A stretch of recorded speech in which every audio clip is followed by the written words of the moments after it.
नर्मदे हर. नर्मदे हर. तुम्ही परिक्रमा केली हां, यावर्षी, संपूर्ण परिक्रमा केली ना तुम्ही पायी? संपूर्ण परिक्रमा केली पाहिजे. अच्छा, मग तुम्ही काय अनुभव सांगू शकता? आता अनुभव तर भरपूर आहेत. अच्छा. कारण परिक्रमवासी एक महाराष्ट्राच्या याच्यावर सगळे संत यूपीचे आश्रम हे नाराज असलेले मला कळले म्हणजे अनुभव आला. मी जाता जाता एक महाराजाचा असा अनुभव आला की त्याने आम्हाला जंगलात 6:30 वाजता बाहेर निघा म्हणलं महाराष्ट्र. ते महाराष्ट्र आल्याच्या नंतर त्यांना महाराष्ट्र चोर म्हणलं आणि जंगलात झोपलो.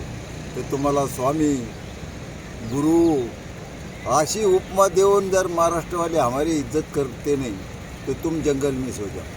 कोई कांदा मांग रहा है, कोई भजे खा रहा है, ये परिक्रमा का धंधा है क्या? ऐसी गाली दिया उन्होंने. तो हमारा बहुत बड़ा स्वागत किया उन्होंने. तर परिक्रमवासियांनी इथून पुढं MP मध्ये जाताना नवीन परिक्रमवासियांनी माझा एक सल्ला आहे की त्यांच्याशी सौजन्याची सत्संगत वर्तन करणं. आणि महाराष्ट्राचं नाव बदनाम तर झालंच ह्या परिक्रमात, तर इथून पुढं आश्रम मिळण्याची शक्यता नाही असा माझा महाराज अनुभव. तुम्ही शुलपाणी जंगलातून गेले. शुलपाणी जंगलातून गेलो. मग शुलपाणी जंगलात काय अनुभव? जंगल म्हणजे एक नर्मदेचा राजा जंगल, एक मेन पाया.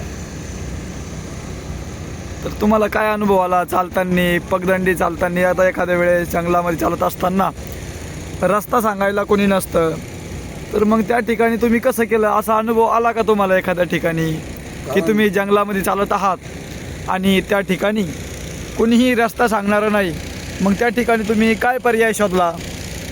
कारण रस्ता तर 3 वेळेस नर्मदा हार म्हणल्याच्या नंतर कोणतरी प्रकट होतं आणि कुठेतरी एक खून असती पाय वाटत, ती वाट लक्षात येते ही नर्मदेची कृपा आहे. अच्छा. आणि तिथून मार्ग सरळ मार्गी जातो. तर कोणी म्हणतं शुलपाणी जंगलाचा रस्ता खूप कठीण आहे, तर मग तुम्ही तुमच्या अनुभवातून कसा आहे कसं सांगू शकता?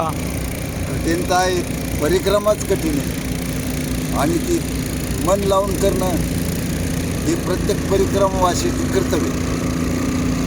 मैयाची ओढ ती परिक्रमा पूर्ण करू शकतो. परिक्रमेमध्ये काय करायला पाहिजे? नामस्मरण करायला पाहिजे का, अनुष्ठान करायला पाहिजे का, वाचन करायला पाहिजे? परिक्रमामध्ये ज्यादा गावगुंडी चढते, कारण महाराष्ट्राचे लोक तर ज्यादा गावगुंडी करतात. कोणाला पुढं सोडतात, कोणाला जंगलातून एकटं टाकतात, असे प्रकार परिक्रमात होतात. काही मागच्या आश्रमावर मोटरसायकलने जातात, पुढं शिक्का मारून घेतात आणि आम्ही परिक्रमा केली असं काही लोकांची बोल असते. पण मोटरसायकलवर बसून गेल्याला कुणीतरी बघतच असतं त्याला. अशा बी पद्धतीचे लोक मला भेटले. मला मग तुम्ही समुद्र पार करताना याच्या अगोदर कधी एवढा वेळ प्रवास नावेने केला होता? जहाजाने प्रवास केलाच नाही. मग पहिली वेळ, ही पहिली वेळ. मग तुम्हाला कसं वाटलं नेमकं जहाजात बसल्याच्या नंतर? तुम्ही रात्रीचा प्रवास केला की दिवसाचा प्रवास? हा, म्हणजे कोणाकोणाला रात्रीचा पण करावा लागतो ना, कारण भरती आल्याशिवाय नाव निघत नाही. मग तुम्ही तिथं असताना विमलेश्वरावर 11:30ला मागील आश्रमातून आलो आणि 12 वाजता ती पगदंडी भरली, मिठीताला गेलं. मग तुम्हाला कसं वाटलं जहाजात बसलेलं असताना? चांगलं वाटलं. चांगलं वाटलं का?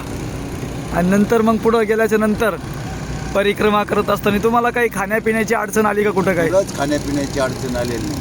अच्छा. मग नेमावर गेल्याच्या नंतर? नेमावर गेल्याच्या नंतर जल सोडलं आणि जी परिक्रमा मार्ग आहे ती चालूच राहील. 3 महिने पिशवी पाठीमागची गेलीच नाही कुठं. अच्छा. मग तुम्हाला मैयाचा साक्षात्कार कुठं झाला का नाही परिक्रमेत? याचा साक्षात्कार तर डेली होत गेला. कसा? मला पैसे कमी पडले हां, तिथं मला मिळले. जिथं माझ्याजवळ काहीच नव्हतं परिक्रमाला येताना, परिक्रमा कशी असते हे बी माहीत नव्हते. मी एक बेवडा माणूस इथं आलो, रुपया नव्हता खिशात. सत्संगत घडली आणि नारायण महाराज दिसले बीडचे.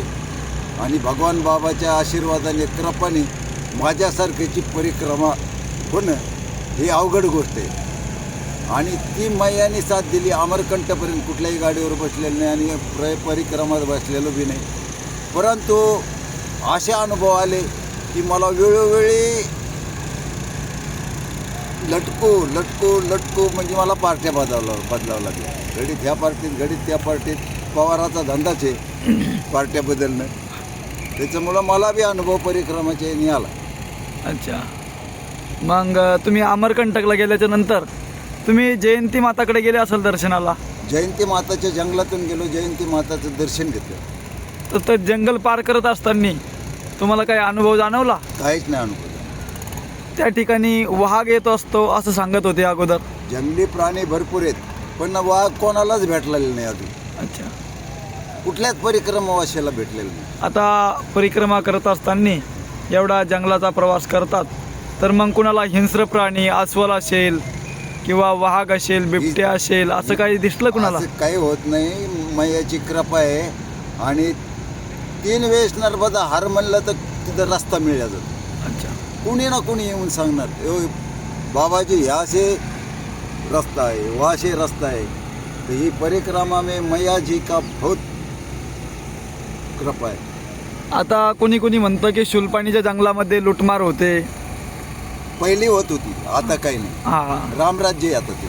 अच्छा, आता काहीच अडचण नाही. काहीच नाही अडचण. तुम्ही काय सांगू शकता परिक्रमावाशांनी की तिथं काय म्हणजे कसं वाटतं, कसं किंवा काय लुटमारीचा काही प्रश्न वगैरे आहे का? परिक्रमवासीने घाबरू नये हा. आणि सतत एकटं चालाव. तुम्हाला असे बी अनुभव येतील. तुमच्याबरोबरचा साथी ही एकमेकात राहत नाही आणि त्याच्या पाठीमागं तो मॉन्टर बनतो आणि त्याच्याकडं न विचारता आपण मागील आश्रमात विचारणे की कोणचं गाव आहे, कुठं जायचं आहे ते लिहून घेणे आणि आपलं एकटं चालत राहणे. पुढं तुम्हाला 2-4 लोक मिळतच जातील.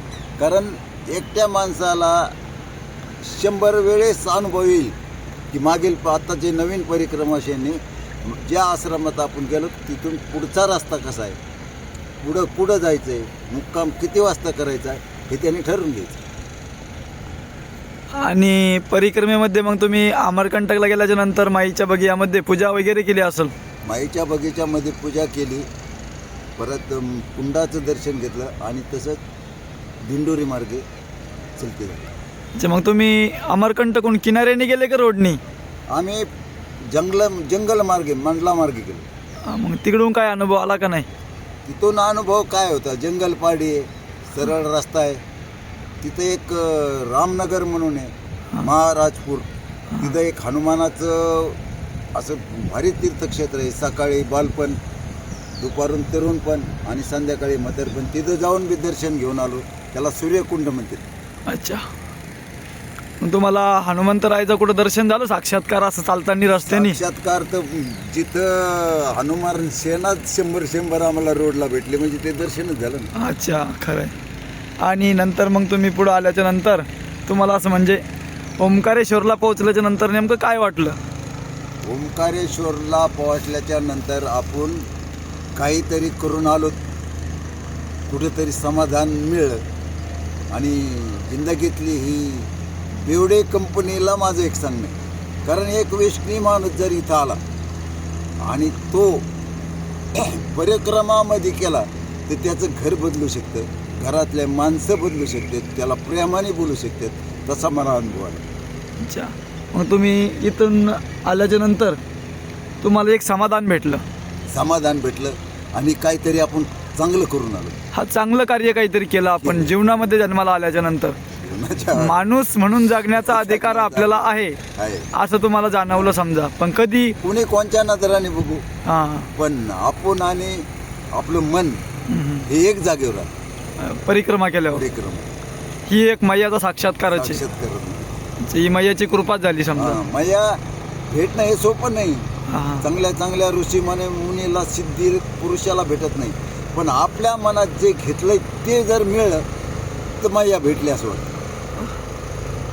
तुम्हाला साक्षात्कार झाला असं तुम्हाला जाणवतं थोडं? वेळेस हां, साक्षात्कार म्हणजे आता मला पैसे नाही, पैशाचा तर मी लालची आहेचे. हां हां सतत माझं पैसे पैसे, हां हां पण ह्या रस्त्याला 3 महिने मला काही कमीच पडले नाही. हां हां हाच मोठा अनुभव आहे. हाच मोठा मयाचा साक्षी. अच्छा.